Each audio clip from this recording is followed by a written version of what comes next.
So I'm actually curious about Google's experience in China. The three of us are all trying to figure out how to help entrepreneurs enter China right now. We're really trying to figure out the market industry. And if you were to not just redo it, but if you were to look at us and say, helping American companies enter China, what are the big things we should really look into based on the experience that Google had and all the problems? Well, Google's experience, of course, has been quite mixed, which is probably why you asked the question. The Chinese have quite a few laws with respect to foreign-owned companies.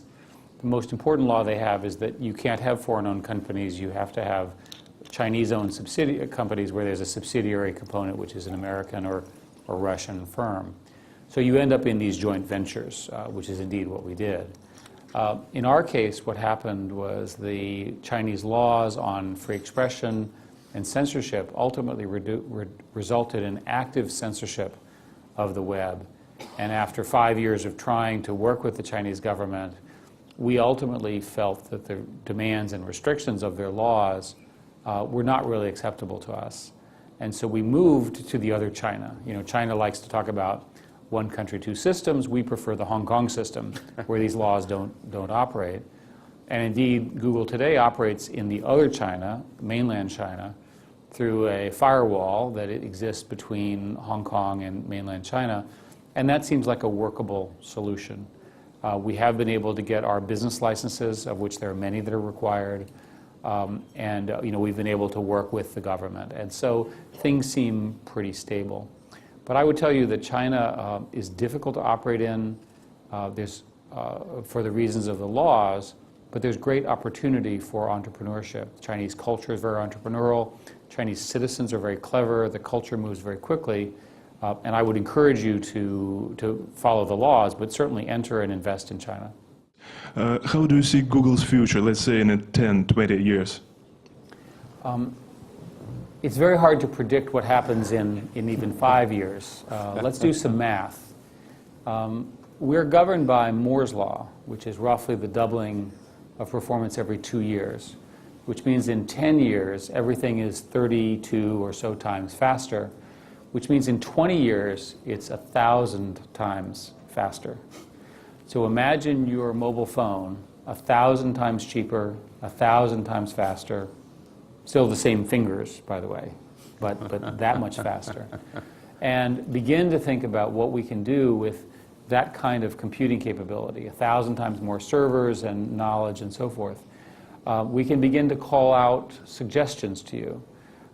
We might, again, with your permission, we might know things about you, about your preferences and the things you care about. We might be able to have a global calendar.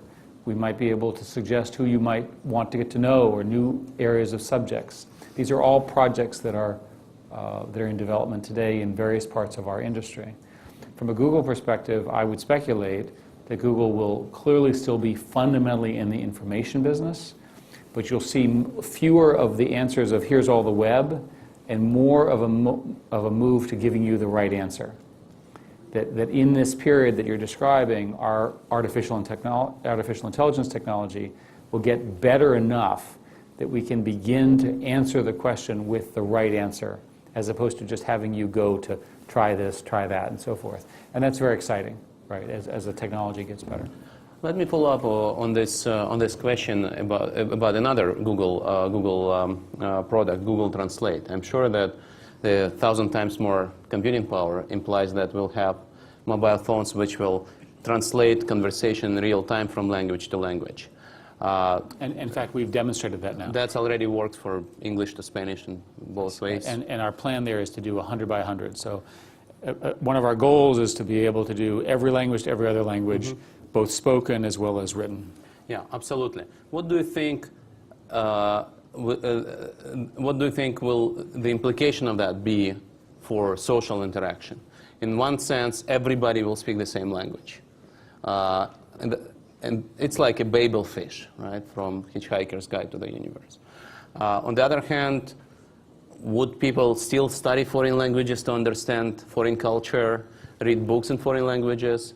Will the profession of translator disappear? Oh, there's another crisis. Exactly, No. exactly.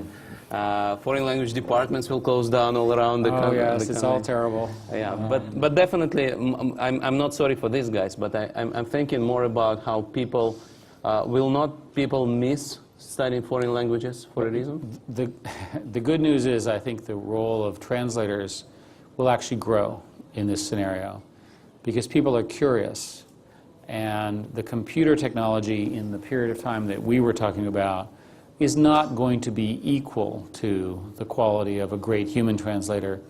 And in any case, it will be difficult to translate the nuance of book reading and those. So the good news is I think the study of foreign language is probably a growth industry because of that. One of the things that people miss is that they assume that because there's a change, the market gets smaller. Mm-hmm. My experience is in fact the opposite, that when you introduce something like Google News, there's more news read, mm-hmm. not fewer newspapers. But less money earned. But that's a transitional problem. Right, okay. Right, and again, maybe for trivial translation, routine translation like where's my taxi cab and where's my hotel, maybe that service will become less valuable because computers can do it. But because people are more curious about the world, the sophisticated translators are probably going to be worth more money. Right. So I think that, again, it's you want to have a nuanced view of the business changes as a result. But if you think about it not as a business problem, but as a societal problem, in our lifetimes, we will have gone from a very small elite in the Western world in Russia who had access to libraries and knowledge of the world to virtually everyone. In our lifetimes, it's reasonable to expect that there are on the order of 7 growing to 8 billion humans on the planet. It's reasonable to expect that somewhere between 5 to 7 billion of those will have access to literally all of the world's information, the good, the bad, all of the languages, all of the books, all of the literature, all of the history, all of the possessions of the Hermitage, and so forth and so on. And for us, as sophisticated, Western-thinking, educated people, the arrival of this information is exciting.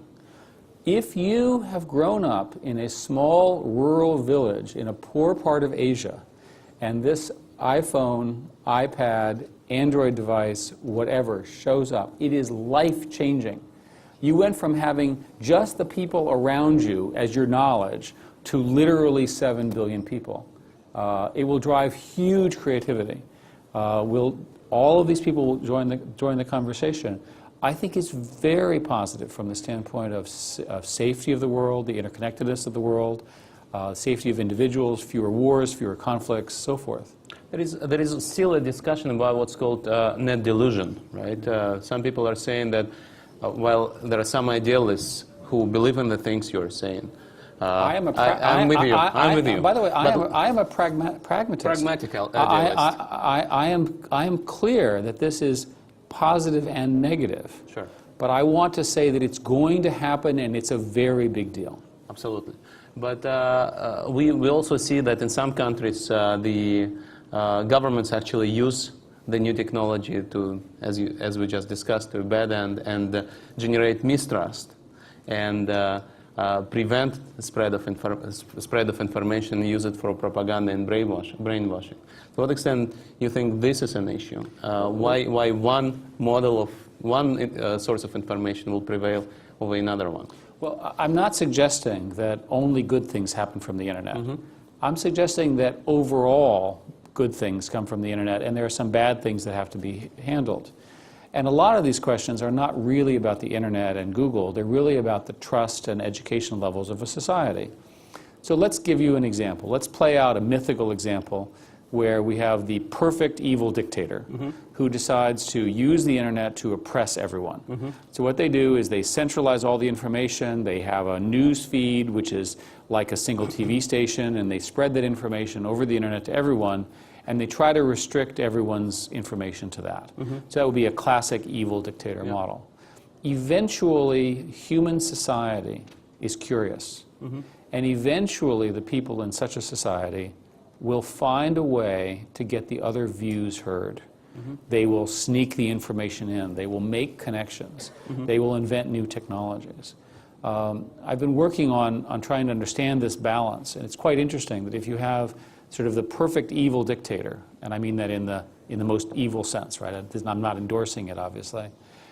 You also can imagine in the same society the perfect dissident who uses sophisticated encryption technologies and encryption in sophisticated ways of cloaking themselves to go into that system and attack it and spread other choices of information.